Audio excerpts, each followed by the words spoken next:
Life Warriors. Welcome back. I hope you're doing well. Today, I wanted to talk to you about mental chatter. So, it is that non-stop, never-ending stream of negativity that flow through your mind constantly. I know you know what I'm talking about, don't you? I remember maybe about 8, 9 years ago.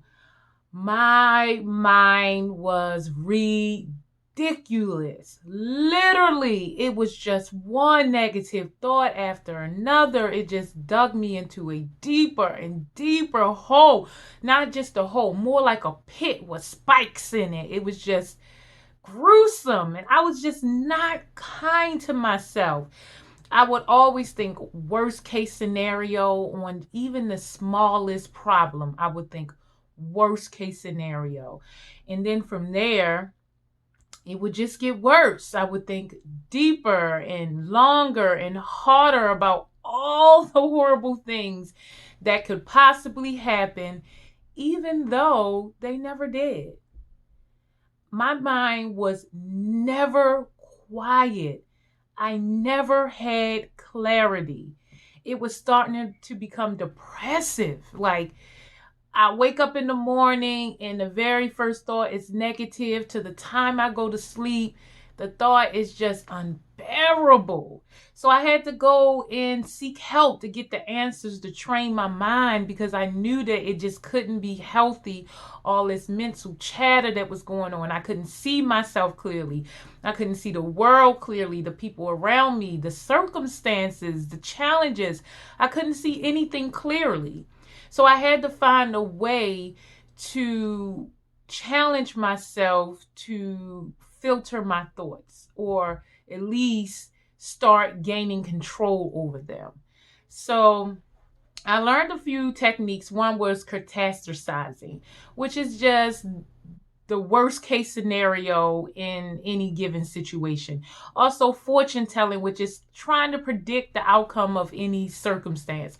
When you begin to fortune tell, you look forward to a certain expectation, or you're looking forward to something happening.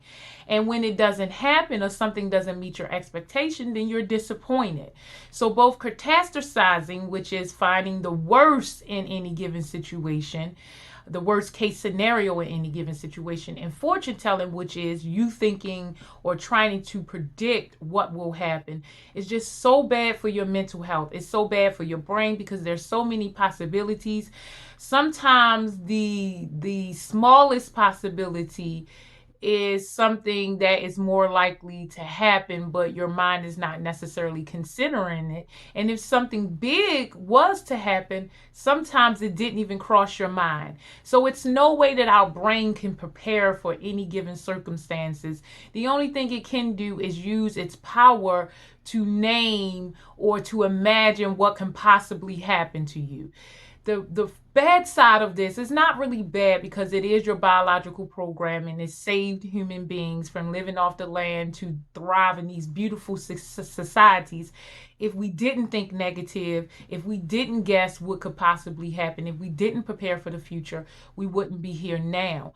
But it is not as much needed like it was when we lived off the land. We needed it every second of every day, because we were unsure of what the future holds. Now we live in societies where we don't have physical threats as often, but our brain still responds as if we do. So instead of having your brain work in a negative capacity and think about all of the bad things that can possibly happen in any given situation, you can also train it to think about what good can happen. You can also go on a good journey with your thoughts, a positive journey with your thoughts. You could pick the best case scenario and decide which of the best case scenarios would feel better for you, so that you have more control in the moment. You're less anxious about what could possibly happen. And because now positive things are in the mix with the negative things that can happen, you're more likely to feel satisfied by the results that actually do happen as opposed to your expectations. So it's kind of like bringing it into a middle ground where you will think of worst case. You can also think of best case, which keep you in a neutral zone.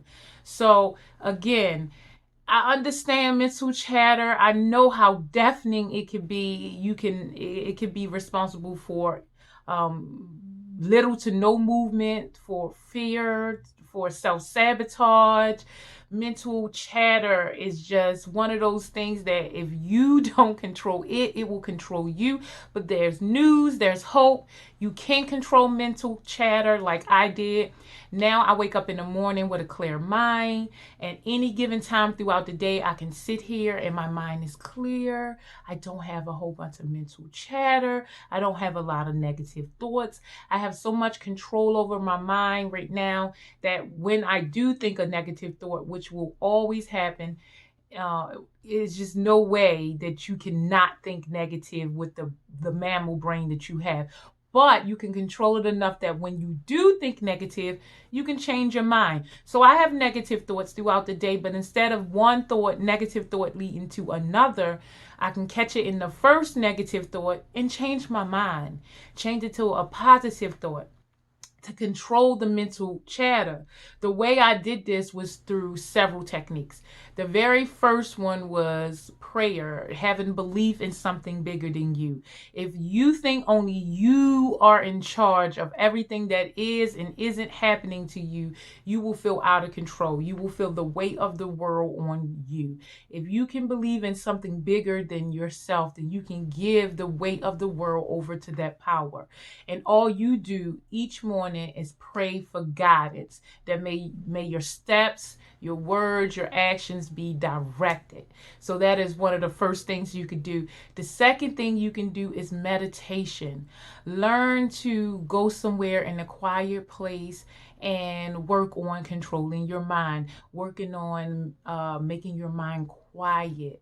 When I first started with meditation, it wasn't easy. I couldn't sit there for 30 seconds without my mind wandering. Now with practice, I can almost go up to an hour, but it takes practice. At this point, it's taken over 8 years to get almost close to an hour. So you just have to be patient with yourself. It's a process. Just like the process that got you into the negative mental chatter, it will be a process to get out, and you just have to be patient. So meditation, starting with 30 seconds, move to a minute, to 5, and go as long as you can.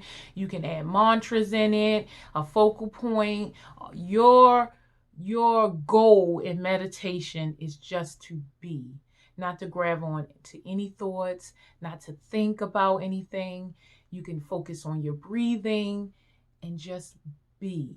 That helps with the mental chatter. It helps to slow your brain down. It helps the amount of thoughts that come into your brain a day. So meditation is a very, very powerful tool to counter the mental chatter. Also, a lot of times we just have a lot of thoughts in our head, and it's just in there and it never comes out. So my third recommendation is to journal. One of the best things for the mental clutter is to get it out of your brain. Get it out of your brain onto paper, release the energy, get it out so it's not up there causing havoc. You could just write it down, get it out.